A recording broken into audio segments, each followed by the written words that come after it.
do twice a month on a Monday. I bring authors into my home. We talk about reading, writing, life as an author, and anything else that comes to mind. And tonight, the wonderful Catherine Astl is joining me. How are you doing this evening, my dear? Wonderful. Thank you. I'm so happy to be here. I appreciate the opportunity.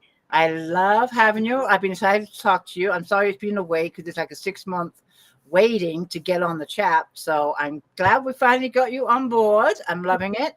Before we get started and talk about your books, can you just give us a little background on anything you want to share with the rest of the world? Sure. Well, I have been writing my entire life. I've always wanted to be a writer. And right now, I write Smoky Mountain historical fiction. So I have 6 books out, and it's all concentrating on the real, true events and real people that lived in the Great Smoky Mountains National Park before it became a park. Oh, wow. So it's in my heart and soul. My father's side of the family comes from the Smokies. We actually traced our family. They arrived in Appalachia, part of the Smoky Mountains, in the 1700s, my dad's side of the family. So I have a very deep personal tie to the area. So, and that makes me happy to write. Now, do you live in the area of where you I do not. I live in very hot and humid Florida right now. Oh, my goodness. Have you visited the Smoky Mountains? Oh, I visited a million times. Every summer and probably fall of my entire life. I visited many, many, many times. I know it very well. Wow. It sounds gorgeous. So let's go back to your very first book, and then we're going to go forward. All right. When did you start writing, number one?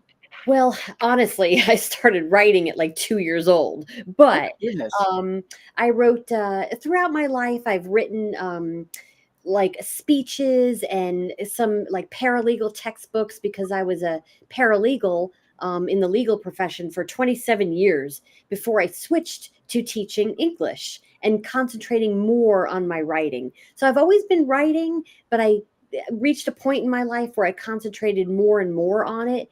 And that's when that's when I wrote my first book, which is right here, Oliver's Crossing, a novel of Cades Cove. And Cades Cove is the most visited site in the most visited national park in America, which is the Great Smoky Mountains National Park. So it receives probably 12 to 15 million visitors a year. And it was once a very thriving community.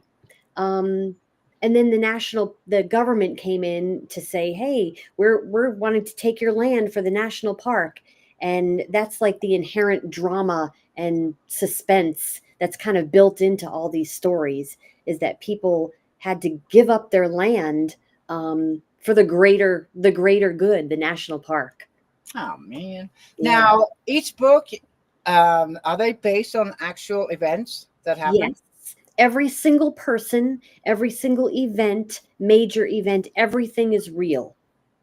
So like when I say I write historical fiction, I really do. Of course, the fiction part comes into, of course, I imagine the dialogue and I imagine, some of the scenes. Of course, writers have to fill in the blanks. Right.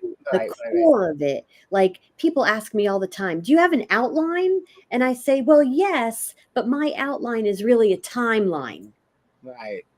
They arrived in 1818 and then they built their first general store here and all the events. That's really my outlines or timelines. You should be a tour guide of the park. For my family and friends. I am like, oh, this is where John Oliver lived from Oliver's Crossing. John Oliver was the very first settler in Cades Cove in 1818. So it was a while ago. Oh my goodness. So, now, okay, that book was printed when? That was in 2020. The pandemic year. You've written since that book came out? It's been 5 years since it came out. Okay, and how many have you written in the 5 years since that one came out? Well done. You've been knuckling down. Now let's pretty see. much an expert on time management. Yeah, very well. I'm going to talk about that in a little bit. But let's see the other books in order that you have written and the titles and the covers. Let's see what you got. So next, most people stay in Gatlinburg, Tennessee. It's a very, it's a tourist destination. It's a famous honeymoon spot. So I wrote Gatlin's Gateway, a novel of Gatlinburg. And this is all about Gatlinburg's history. How did it become Gatlinburg? Who Oh, settled it and how it became kind of a, you know, a small community called White Oak Flats and how it became Gatlinburg, which has millions of visitors every year. wow. Pretty. In fact, Interesting. my I own love parents, historical fiction, so I'm all ears. went to Gatlinburg for their honeymoon, so it's also kind Oh, of really? yes. Mm-hmm. Oh, wow. Now, is each book a standalone? Yes, each book is a standalone, but I've got to say I thread little things throughout every one of my books. So you'll recognize some people and events and things that happen in all of the books. Because basically, these books span like the early 1800s until about like 1920, 1930-ish. There's only so much time for all of these books. So they all dealt with like the Civil War, what they Right. called the war between the states. They didn't call it the Civil War. They called it the war between the states. So they all dealt with that. They dealt with Indians, the Trail of Tears. They all dealt with the national park coming in. So it was kind of like this area with all these people and communities, but they all kind of collectively had to deal with the same things. Wow, interesting. I want to pause for just a minute. We have people joining us. I want to pop up some names and say hello to our readers, and then we're going to go back and see the other books that you have written. Let me see who's here. Let me scroll back to the beginning. I'm kind of ignoring you. 1 second. I will be like that. Okay, let's see who we have here. We have Karen. She says, hello. Again, I'm talking to Catherine Astl. She writes historical fiction based on people from the Smoky Mountains. So if you have any questions for Catherine, go ahead and put them up in the comments, and I will get to as many as I can. We have Gail. She says hello, and I'm sure you know many of these people. Catherine, Yes, we I have do. Janet. She says hello. We have Elaine. She says good evening. Let me scroll down. We have Lori Chasco. She says hello. And I know you know Renee because she left a review for one of your books. I remember reading it. We enjoyed your book too. Good evening to you both, Tina and Catherine. And then we have, I'm just going down the line here, ladies. Janet Tatum. Hello. Okay, here's a question I'm going to put up for you. Where was it? Here it is. Karen wants to know what motivates you to write. Oh, great question. I love that.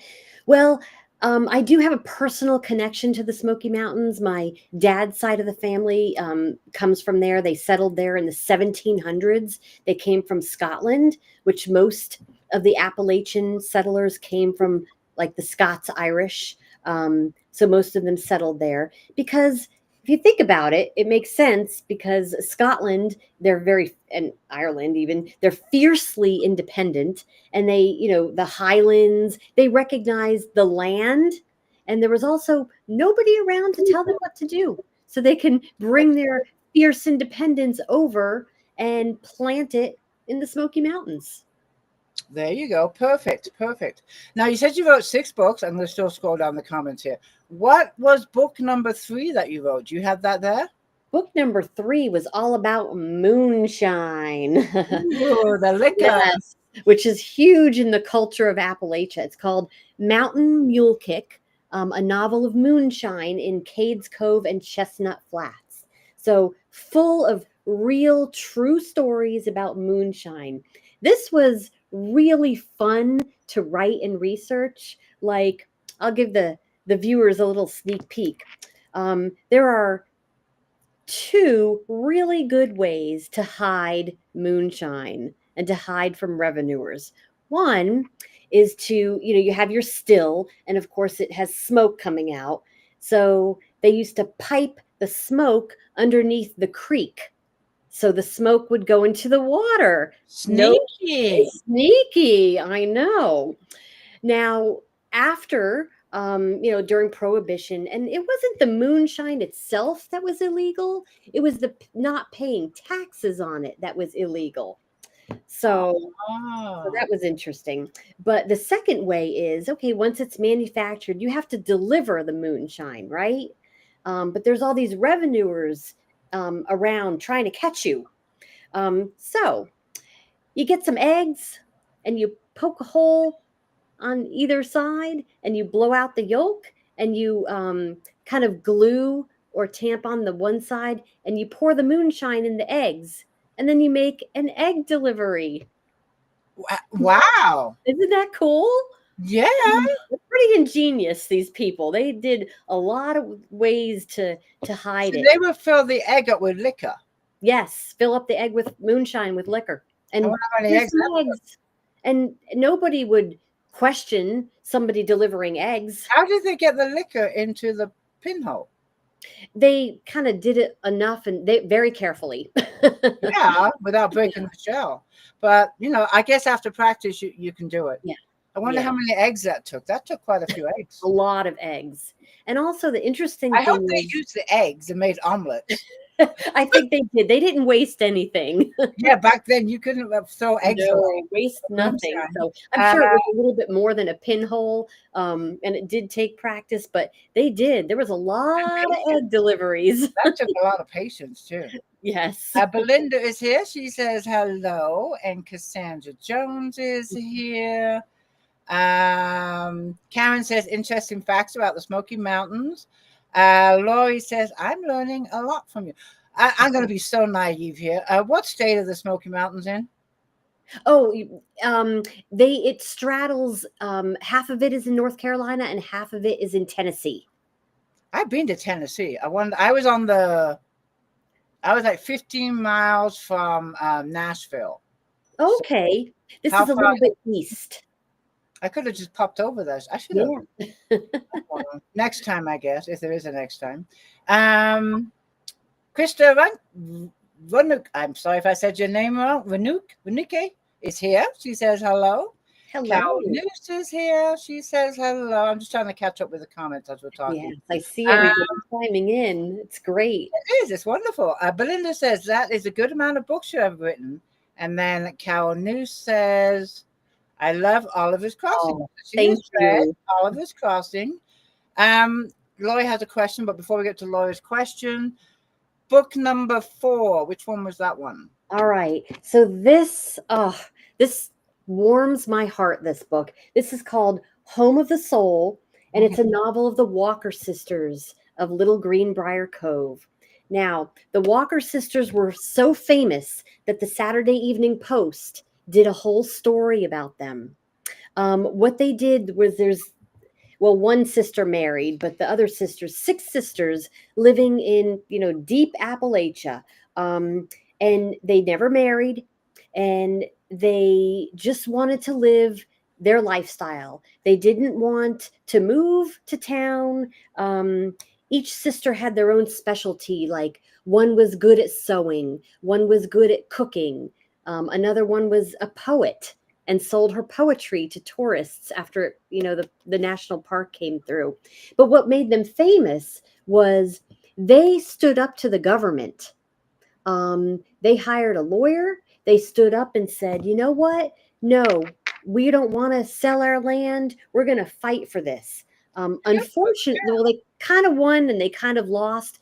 They lost. They got like $4,000 or $5,000 for their land. And in exchange for that, they were allowed to live on their land until each of the sisters died. And that's exactly what they did. They waited until they all died, and then it became the national park's home. And the cabin, it's hard to see it on the cover, and their schoolhouse, you could still walk into the cabin today in the park. The park preserved their cabin. So I'm sorry, go ahead, finish. Yeah, go And ahead. so visitors can go inside and actually like walk back through time to see how they lived.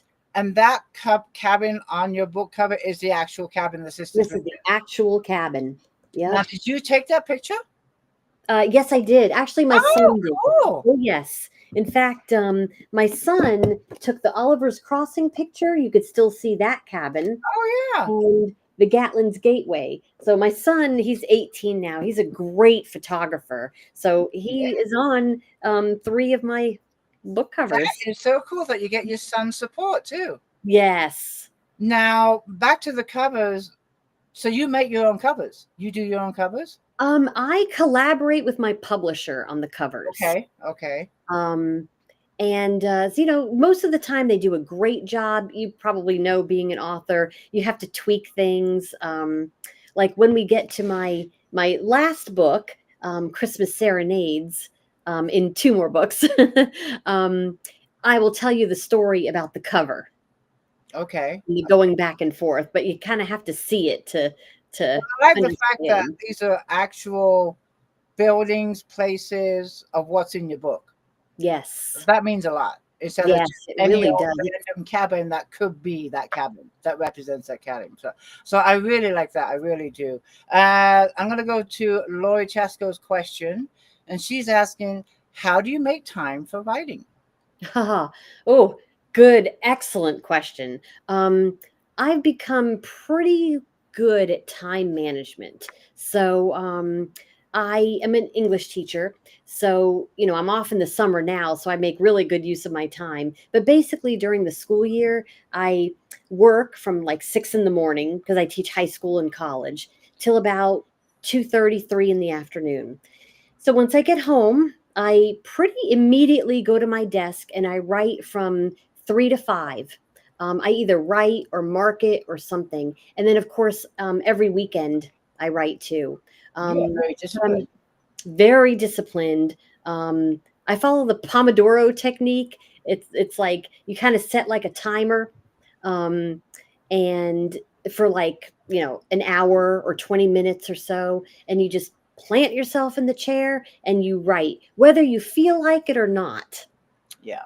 I mean, You with yours, it's different from what I do. I write fiction. Yeah, I don't plot in my books. I can't do that. Now, I'm assuming because you write historical fiction, with your research, you have to plot your books. You can't just sit down and start writing. right. Yeah, you can't. I have to have. I'm not like a super outliner, but again, my outline is my timeline. I have to have a timeline of when things started and when they ended and what major things happened along the way. Even if I don't have everything right away, I have to have the basics Right. to know the time frames and what should happen next. Because really, historical fiction is great because you have the story already. You just have to bring it to life. But then again, it's really hard because you have to bring it to life. You have to bring it to life. And you also, what I love about historical fiction, it's one of my favorite genres. I need to read your books. Me too. I love it. I love historical fiction. I'll never write it because of the research, Yeah. but I always walk away feeling smarter. Yes. There's so much that I learn when I'm reading historical fiction, because even though it's fiction, the actual event, the time frame, the plot is what happened. And Yes. that's what I love about historical fiction. And I always learn something, always. Oh yeah, that's why I love reading historical fiction. In fact, of course, I love the Smokies, but I love reading the Tudor times, in English Tudor times, like Henry VIII. I Okay. love that time period, and I read a lot of books about it. And I always learn something. Like, is Elizabeth the First? I love her. I love reading historical fiction. I It's do. I thought mean, provoking. for a while there, I was engrossed in World War II. Oh yeah. My dad was a child. He didn't serve, but he was a child, but my grandpa did. And Oh my husband's, my father-in-law did too, and my mother-in-law. So for me, it's just I wanted that connection. I wanted to know what they went through. yeah. And I've read a lot. I remember when my dad, I'm totally off subject real quick. Oh, When it's I was younger, I kept asking my dad these questions about World War I, World War II. And he finally came home with War and Peace. And he said, anything you want to know is in this book. Read it. This book is like this thick. I actually read that. It's true. My family jokes, you're the only person on the planet who's actually read War and Peace, but I did. I read bits and pieces of it, but the unique thing about that is when I left home, whatever happened to that book, I didn't know. Yeah. But long story short, I go to Ireland to take care of my dad's estate. Oh. When he passed away, there was that book. Wow. When I was in my 40s or 50s, of course, that came back to America with me, but it's like, oh my God, that's the book he gave me. And I think I was about 10 or 11. Wow. He gave me this book. So anyways, totally off subject conversation. That's the best part. Let's get back on track.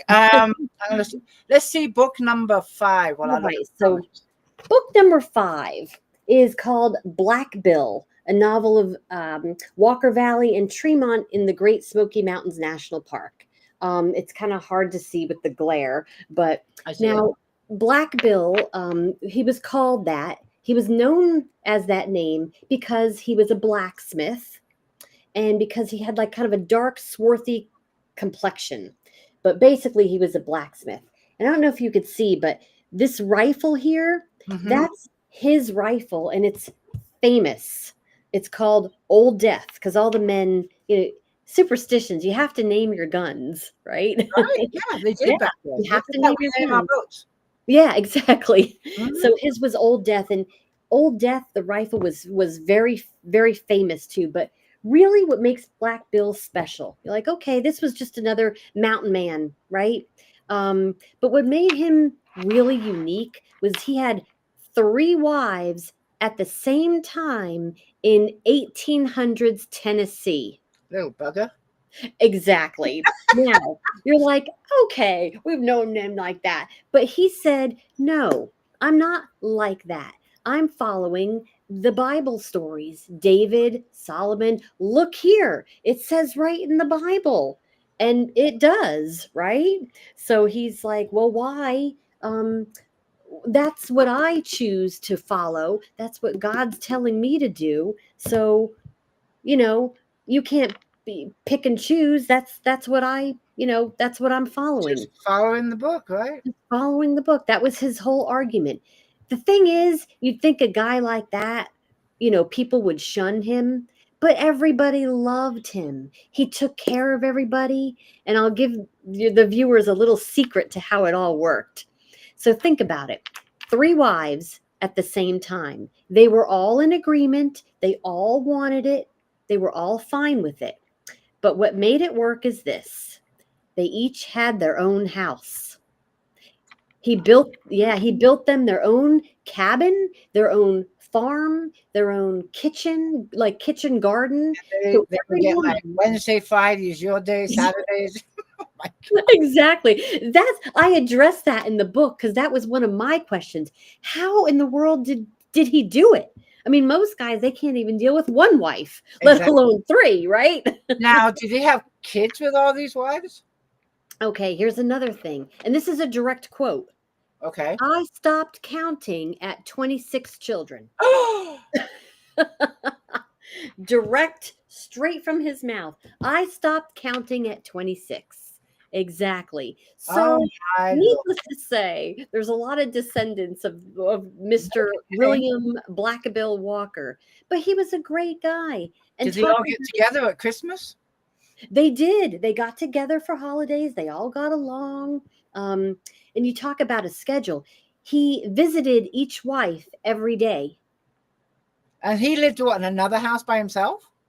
He lived actually with his first wife. That was where he spent the nights. Okay. But then he woke up and he did all that. And then he went to this homestead and he went to that homestead. And he made sure everybody had wood for the fire.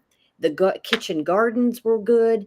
And if somebody struggled, everybody would chip in. Was he the only one supporting 3 wives and 26 plus kids? Yes.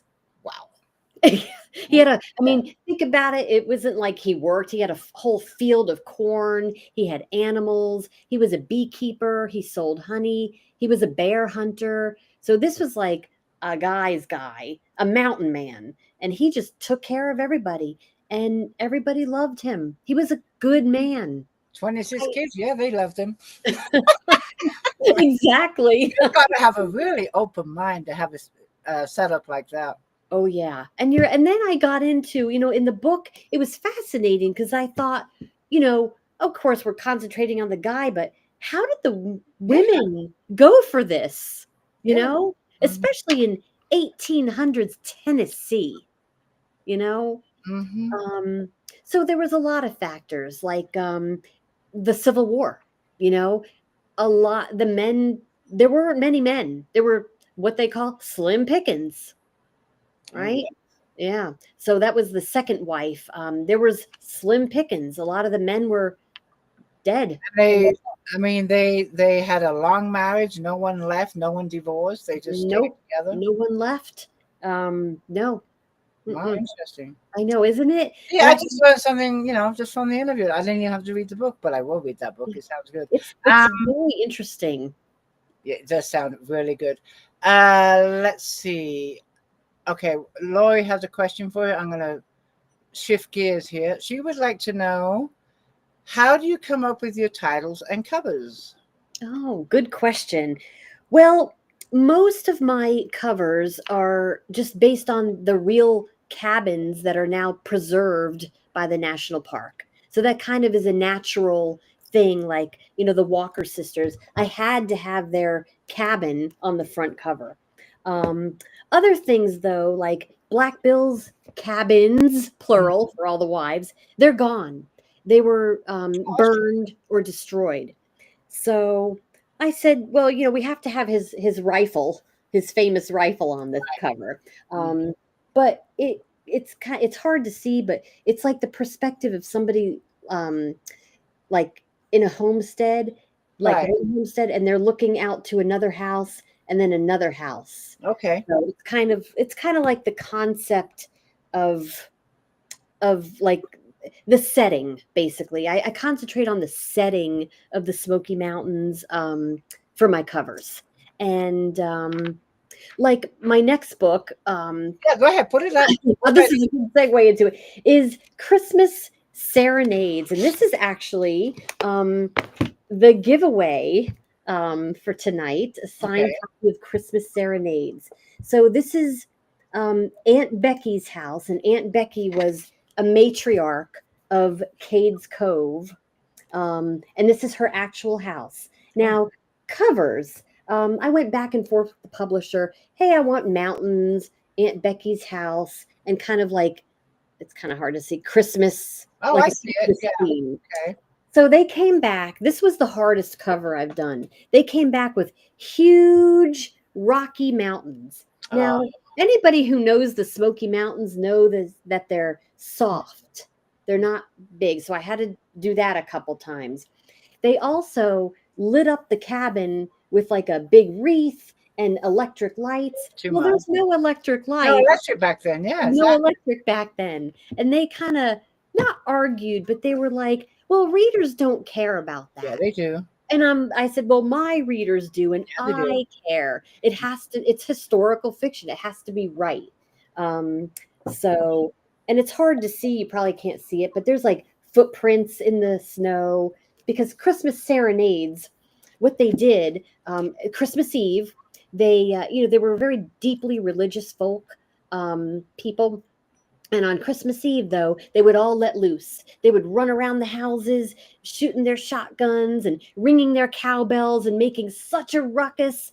And then the people would say, we can't take it anymore. Come in for a treat. So that is where Christmas Serenades. Oh, nice.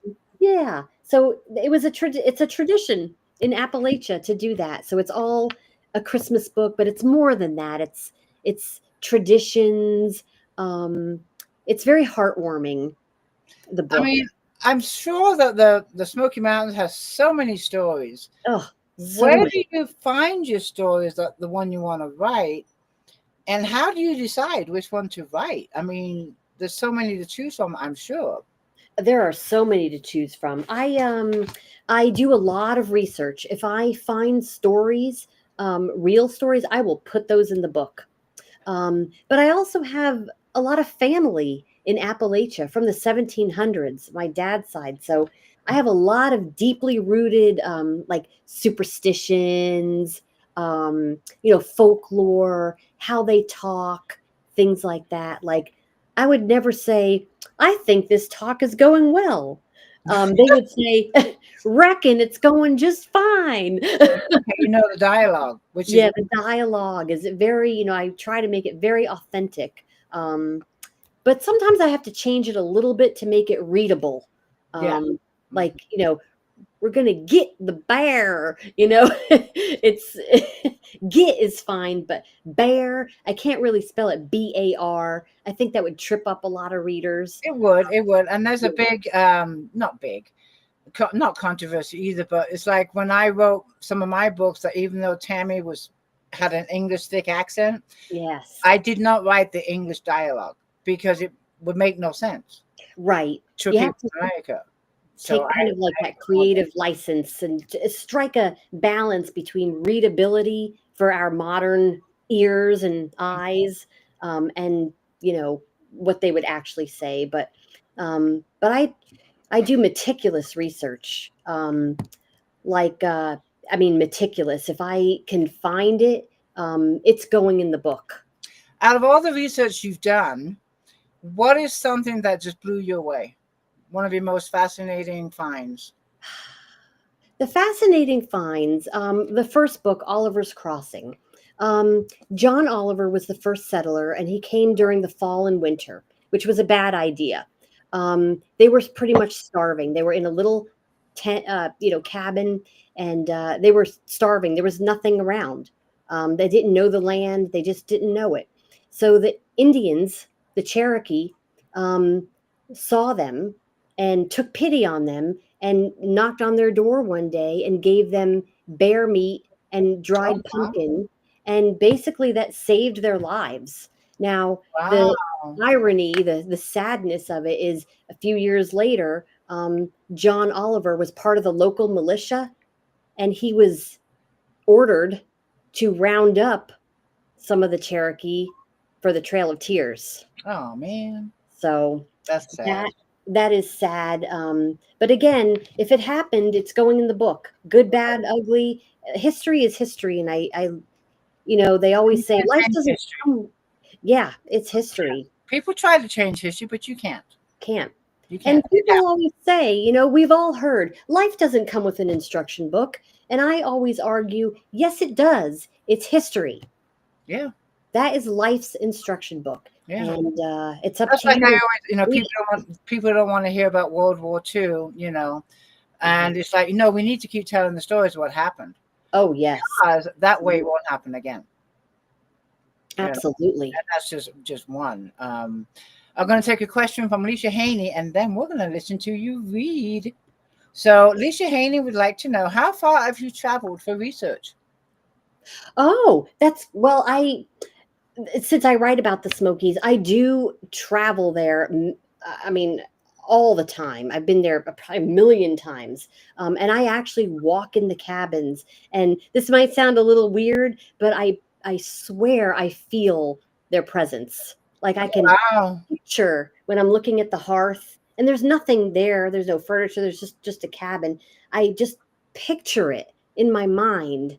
It's That's just amazing. Cool. Yeah. Cool. It's something, it's weird, but it's something that I feel when I'm there. Right. When my characters say, like, I feel like my soul is at peace. My soul is home. You're connected. Now you live in Florida. Yes. You live in Florida. Were you born in Florida, or were you born closer to Smoky Mountains? I was born in Florida. Raised, lived my whole life in Florida. Okay. All right, but your family history is from the Smoky Mountains. Yes. That's awesome. Yeah. All right, I'm going to shut up, and I'm going to listen to you read. Are you ready? I am ready. Okay, which one are we reading from? So we're reading from Christmas Serenades, because it's Christmas in July, right? That's what they say. So I'll kind of set the scene first. A few days before Christmas Eve, it's 1925 in Cades Cove, Tennessee, and Aunt Becky and Old Man Tipton are talking to a bunch of kids. And Old Man Tipton says, "Youngins, come on over here for a minute." And He said, when I was a boy, we used to sneak up on folk, try to surprise them. We'd sing, yell, shoot our guns. We'd wait till midnight at least, till we knew they were fast asleep, and sure to God, they wouldn't sleep at all after that. Why, sometimes we'd even bang on some old pots and pans, making the damnedest noise you ever heard. Then those poor folk gave up and came out and brought us inside and gave us all a treat. So, and he said further on, but let me tell you, we played a few tricks on those nights too. And the kids are like, well, what kind of tricks? So he proceeds to tell them about, I know it's kind of silly, but these were what they did. And I think it's so like charming. There was a horse and a cow in the barn. And then they used to switch the cow, put the cow in the horse's stall and put the horse in the cow's stall. So that kind of thing. And then the kids say, well, did anybody ever play a trick on you? And so old man Tipton said, me? Well, now. And his brows furrowed. Yes, someone done got me once. They done took my wagon apart while I was asleep, took it apart piece by piece, and took it up to the roof of the barn. Oh my God. Next morning, I know. Next morning I come out, it was afternoon actually, had drunk a bit too much moonshine, during the serenading. He laughed. Now, I normally don't drink anything, but Christmas time is celebration time, and it's okay to tip a cup or two back. Anyhow, I wake up and go outside to check my animals, and there's my wagon on top of the roof, all put together too. Oh, I was hot. Had to go up there and risk my neck, taking it down piece by piece and put it all back together. Took me 3 days. Oh my goodness. But there's no internet back then. They have to have internet. Oh no. So that kind of thing. So it's just full of little stories and kind of folklore. That's really cool. Now, that was from Christmas Serenade? Yep, from Christmas Serenade. So Christmas Serenade, is it short stories or is it one? It's actually set in 1925, Cades Cove. So the tagline is 12 chapters, over 100 years of memories. Oh, that's cool. I like that. Yeah. So there are 12 chapters on purpose. And every stop, like every house that they're serenading, is a chapter. Okay. So like some of it is Christmas in July. Perfect. Yeah. And so that was book number 5, correct? Yeah. This is actually book number 6. Oh, did we skip it? Oh, we got them all. Yep, we've got them all right here. Okay. Now, if you're a new author to somebody and they want to try one of your books, which one would you recommend? I would recommend to get the flavor of the Smokies, probably Oliver's Crossing. Okay. Or Home of the Soul. Okay, perfect. Okay, perfect. Okay, we've got some more questions for you. Are we ready? Cassandra Jones would like to know, what's your favorite part of doing research? Oh, I've always loved research. I know some authors don't, but I love it. I love uncovering like memoirs of the actual people.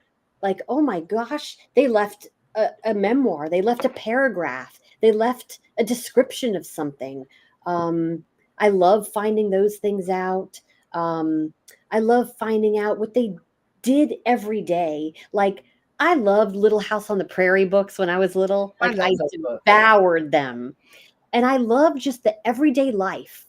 So I try to put those in the book. Like, what would they really be doing? What would they be thinking? So I love finding those things out. I love finding the big picture, like the Civil War, the national park, the government coming in, taking their land. Right. But I also like the little minutia. The little things, like what plants did they plant together to keep the pests away? Mountain medicine. I love the mountain medicine. Natural medicine. Yeah. When you're sitting down to write a book, do you have all your research in place, or do you continue researching as you're writing? Oh, I definitely continue researching as I'm writing. Yeah. I have the basics in place, but then I get into a scene like off the top of my head, if it's like a winter of 1898, I will go and research what the weather was in Cades Cove as much as I can during that particular year and that particular month and day. Like I will That's stop very good. stop and do every little thing. If it was a rainy year, it's going to be a rainy year in the book. If it's a dry year, it's going to be a dry year. Perfect. There you go. All right, we have a question for you from Elaine Sapp. She would like to know, does anyone in your family read your books? Yes, my mother, she's my best friend. She got me into reading and writing from a young age. She is one of my beta readers. And she's a reader. She has over 2,000 books in her personal library. Wow. Yeah, she's a reader. And we both share the same, we love the same genres: history, historical fiction, all of that. And she definitely always reads my books. And I have some writers that read my books also, like as beta readers. Right. But Did your son? My son does read the books, yes. Yay, go son. And how about, you said you're a high school teacher. Do Yes. your students read your books? Yes, some of them do. Yes. Now I try not to kind of talk about it too much because Oh, I would. that I'm pushing my books, but yeah, they do, and they've said, I love it, and I can't believe this is my teacher, and that is so cool. It warms my heart. Okay, Lisa Haney would like to know, who has been the hardest character to write and why? Good question, especially written historical fiction. Good question. I would probably say John Oliver's wife, Lucretia Oliver. I really tried to get inside her head. Like, what was she really feeling that first winter when she was starving and had a little child and was pregnant? Oh, wow. Yeah. So what could she have been thinking? It wasn't a whole lot from her, so I had to really imagine it. So that was kind of difficult, but I hope I got, there's pictures of these people, like black and white photographs, and I keep looking at them, and I look into their eyes, and I always say, am I honoring your life? Wow. And when I can say yes, with everything that I can do, then the book is published. And if I say, I don't know, the book will never see the light of day. You want to do them justice, service. I want to do them justice. Yes. Oh, wow. I love that. I really do.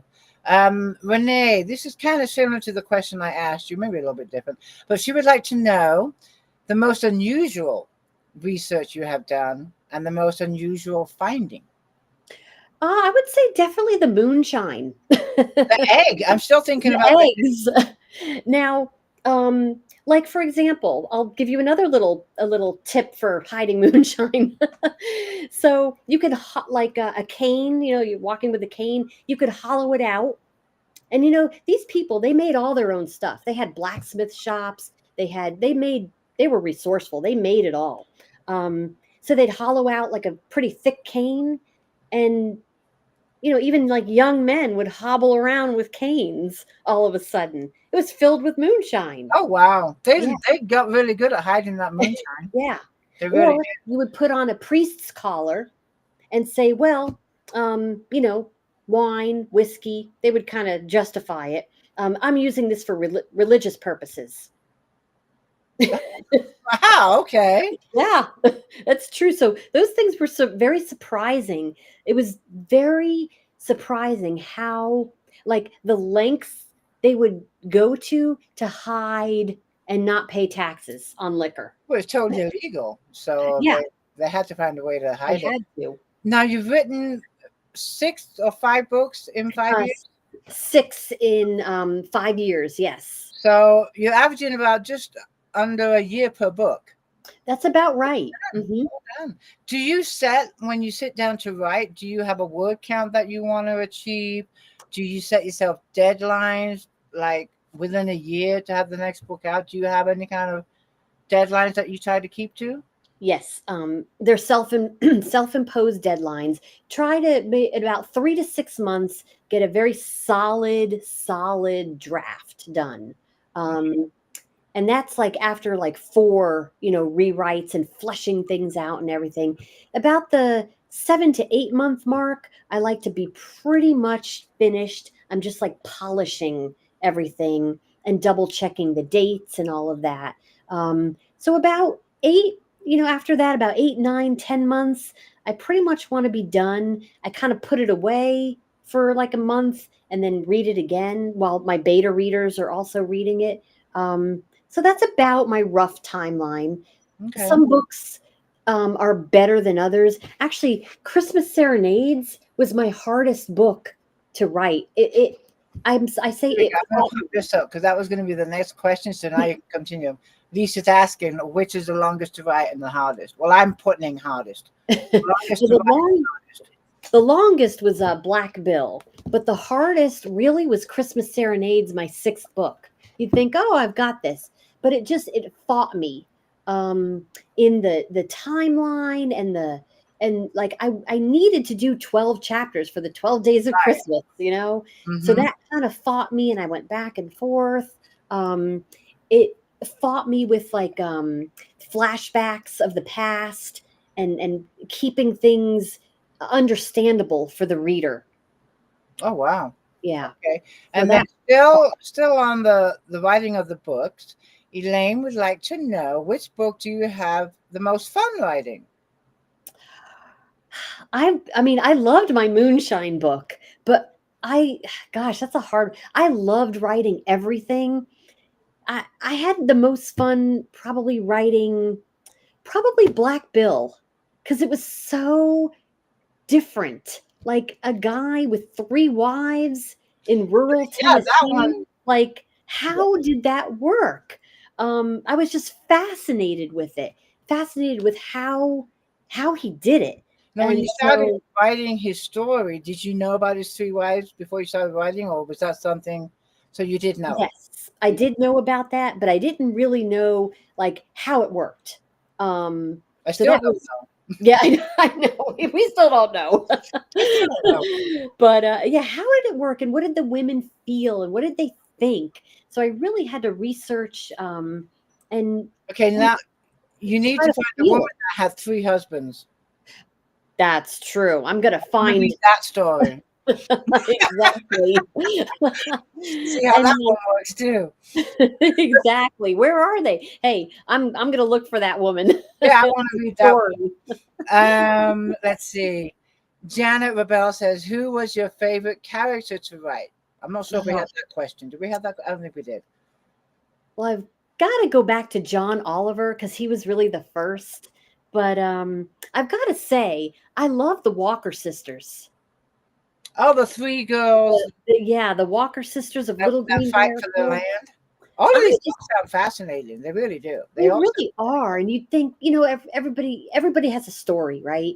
But these people, like, there's so many lessons to be learned in these simple lives. Like, they were simple lives, and nobody would ever know about them if not for the national park, But like, their lives were so meaningful. Everything they did had a purpose, whether they farmed the land, raised, kids, 26 kids, hunted, planted. They had built general stores and churches, and they all, like, they were so independent, but yet they all took care of one another. And that's just such a universal human themes of family and resilience and community and struggle and hardship and hope. Like, these people's lives have it all. Everything that we can connect with even today. And I love that. And what was your latest book? This was the one that was just published. Okay. Serenades, but I am, of course, working on another one, which is hopefully going to be finished by the end of this year, early next year. Do you have a title for it, or can you give us any insight on it? You want to know the title? Anything you can share about the upcoming book, anything, without giving too much. I will share here the title of my next book. Ready? Drum roll. We're ready. What the Mountains Gave Them. Oh, I like that. Thank And you. can you give us a little insight on what it's about without giving anything away? Yes. So, of course, I write about the real places and everything. There was a place called Elkmont. Now it's famous because a lot of people call it the ghost town of the Smokies. But at one point, there was it was like it was a logging town that turned when all the logging was finished and all the trees were down. One of the businessmen who owned the land said, "Well, I'm not going to just move to the next slope. I'm going to make a resort here." So they had 2 hotels, cottages where businessmen came, and even Clarence Darrow, the Scopes monkey trial, he came to visit. Tennessee Williams came to visit. Wow. So it's got a lot of ties to famous people. But it was basically kind of like a clash between the mountain people and then all these city folk coming in, and kind of that clash of the worlds, as the whole town is progressing through history. Sounds interesting. I Yeah. want to put up this comment from Alicia. Just a nice comment I wanted to put up. She says, when I was in school, history was not one of my favorite subjects, but when I started reading historical fiction, I really got to love it and understand it more. Big thanks to historical fiction authors. Thank you. So I wanted to put that up there. Now, all your books we mentioned before are standalones. They Yes. can be you recommended the 2 that we should start with if you've not read any of your books. Do you think you'll ever write a series, or is it hard to write a series being historical fiction? It's yeah, I think it would be good to write a series. And I definitely am open to that for sure. I Yeah. have right in front of me, I have a whole file full of ideas for the future. Oh, there you go. Now we know that your characters are based on actual people, but Yes. Karen would like to know: do they talk to you when you're writing? Yes, they do. They really do. I, like I said, I kind of keep, if they have a photo of them, I keep them in front of me, and I'll stare at their eyes, and I'll try to get their essence. What do you think? What were you thinking with your 3 wives? Am I honoring you, and what would you have done? So I look into their eyes when I can, and they do speak to me. That's They cool. really do. There I you try go. to feel them. I love it. Okay, this I got to put up for you from Janet. I just ordered these. Can't wait to Thank read them you. all. Wow, thank you So I so don't know much. what you bought, but thank you, Janet. Let's see. I'm just scrolling through the comments. Do you think? I mean, it seems like you found your niche. Yeah, oh, yes. Mountains, writing about actual events, actual people. Do you think maybe down the road you'll try another genre? Is there another genre that you know is eating away at you that you want to try? Sometimes a lot of people have asked me to write like a Smoky Mountain romance. I'm So, sorry. Come again? a Romance? Smoky Mountain like romance. Ooh, And I think, I would love that. where the guy So has 1 wife and not 3. exactly. Exactly. But yeah, I think a romance like set in the Smokies, they had their different ways of courting. And I think that would be really, really fun. Very So interesting. that's Okay, definitely, I have no definitely idea who these people are, so I'm gonna put these up here from Alicia. Do you have any Alpatian blue people in any of your books? Appalachian Blue. I don't know. Appalachian Blue people. No, I don't Okay, actually. okay. Mm-mm. I wouldn't even know what to say. Elaine would like to know. I definitely am going to be reading your books. Are your books on Kindle Unlimited? Oh, yes, they are. Good. They're all on Kindle Unlimited. They're available on Amazon, Kindle or paperback, Barnes and Noble, Nook, or paperback, and pretty much wherever. I see the comment. I wouldn't want 3 husbands. I've One's enough. got a dear, dear husband, but one is enough. One is enough. Yeah. I just want to read that story that we hear about many stories of men having more than one wife. I want to read the one where the woman has more. You than know one, what? just to balance it out. Write that down. I'm gonna look. Yes, I want to. If I can't find the story, I'll make the story up. I'll make it. Go. That might be a romance. maybe I should write one too. Steamy romance. Yeah. Okay, I gotta stop. My head's going into bad places right now. All right.